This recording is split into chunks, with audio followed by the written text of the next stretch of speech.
sumber cahaya yang kedua, banyak orang pintar sih. Anda yang belajar fisika kuantum mengerti, Guruji sudah membaca karya Tao Fisik, The Tao of Physics, karya Dr. Fritjof Capra tahun 80-an. Di situ baru, oh begitu. Anda belajar fisika kuantum mengerti, pikiran kolektif manusia selama ribuan tahun itu membentuk alam sekitar. Dibuktikan oleh fisika kuantum. Dalam bahasa Fritjof Capra, begitu pengamatnya berbeda, perilaku atom juga berbeda. Meaning, collective human mind membentuk the surrounding universe. Pikiran kolektif manusia membentuk wajah alam sekitar. Yang unik dari pikiran kolektif orang Bali, yang unik, yang negatif tidak dibuang, yang positif juga tidak disembah secara berlebihan. Contohnya, tidak menyebut ajaran Bali lebih begini, lebih begitu, tidak boleh. Di Bali, setan itu dikasih suguhan. Dibikin rumah bernama Penunggun Karang. Dulunya Guruji juga nggak percaya kalau dunia Neskali itu ada, nggak percaya. Nama juga anak muda nggak pernah lihat. Tapi di hutan tempat Guruji sering bertapa, di ashram tempat Guruji tinggal 10 tahun terakhir tidak pernah pergi terkecuali mau mengajar. Suatu sore turun dari tangga, di bawah ada ular besar, kepalanya ayam. Di hari yang lain ada ular terbang. Di sebuah pagi jam 3.30 di hutan ketika sendiri, ada wanita yang berambut panjang tapi kakinya tidak menyentuh bumi, tapi tidak mengganggu. Karena sering yang begitu-begitu datang dan tidak mengganggu, Guruji berdialog dengan mereka. Why do you visit me quite often? Kenapa Anda kunjungin saya berkali-kali tapi tidak mengganggu? Mereka menjawab dengan bahasa yang terang. Please tell the world the devil and the divine are in harmony here in Bali. Tepuk tangan dulu. Ditanya makhluk seram-seram menakutkan, Anda kenapa sering-sering kunjungin saya? Kenapa? Tolong kasih tahu kepada dunia, di Bali itu yang gelap dan terang hidup dalam harmoni. Kenapa Anda hidup dalam harmoni? Karena pikiran kolektif manusia Bali juga dalam harmoni. Buktinya di mana?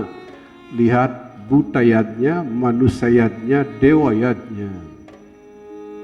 Di tempat lain tidak menyebut tempat lain kurang begini, kurang begini. Setan itu musuhnya Tuhan. Setan itu kita mesti tendang sebagai kekuatan yang mesti hilang dari muka bumi. Tapi di Bali dikasih suguhan dan Penunggun Karang. Bukan karena tetua Bali menyembah setan setendenon, tapi karena tetua Bali mengerti, membuang yang negatif, Anda membuang cahaya. As soon as you remove the negative, you remove the light. Itu sebabnya ada upacara Gutayatnya yang merawat alam bawah melalui segahan dan Penunggun Karang. Bukan karena kita menyembah setan, tapi karena mengerti dalam-dalam. Cahaya hanya muncul kalau terjadi sintesa antara negatif dan positif. Begitu menerangkannya boleh. Kalau menerangkan boleh dengan bahasa niskala, ya kabur mereka. Ya, learning from quantum physics. Collective human mind influence the surrounding universe. And the collective mind of the Balinese for 1,000 years, jadi pikiran kolektif orang Bali selama ribuan tahun tidak membuang yang gelap tapi menyembah yang terang. Dua-duanya tumbuh dalam sebuah harmoni. Ya, makanya filosofi terdalam tetua Bali bernama Ruwe Binedane Dampi. Untuk adik-adik remaja, Guruji tatkala seumur Anda dulu 19 pernah bertanya kepada orang yang lebih dewasa, Apa kriteria seorang istri yang ideal? Itu pertanyaan anak muda. Apa ciri wanita ideal jadi istri? Yang menjawab ketika itu, pertama harus cantik. Kenapa cantik? Kamu bangga bawa dia kemana-mana. Wanita jelek itu memalukan, kata dia. Yang kedua, anak orang kaya. Kenapa anak orang kaya? Kalau kurang-kurang ada yang diminta duit. Yang ketiga, wanita karir. Kenapa? 2 amplop jadi 1. Yang keempat, kalau pembantu pulang bisa disuruh ngepel di rumah. Itu jangankan dulu, sekarang pun tidak ada wanita begitu. Kalau dia cantik, anak orang kaya, pembantu pulang, kita pria yang ngepel sini. Diriku tak pernah lepas dari penderitaan. Manusia sengsara itu seperti itu. Mau yang baik, tidak mau yang buruk. Mau kelebihan, tidak mau kekurangan. Akhirnya hidup dari lelah dan gelisah. Indahnya ajaran Pulau Bali, a glowing island. Kita belajar tidak serakah hanya mau yang positif, membuang negatif. Kita belajar mensintesakan negatif positif. Itu yang disebut sebagai sumber cahaya Pulau Bali. Tepuk tangan.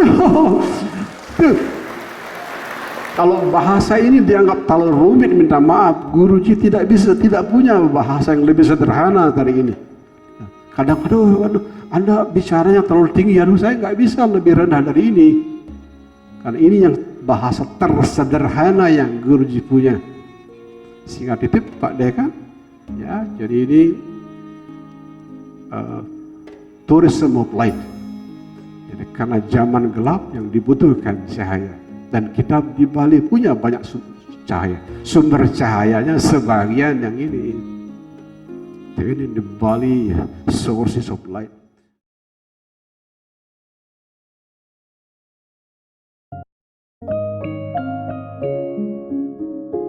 Namo Lokeswara Khaya.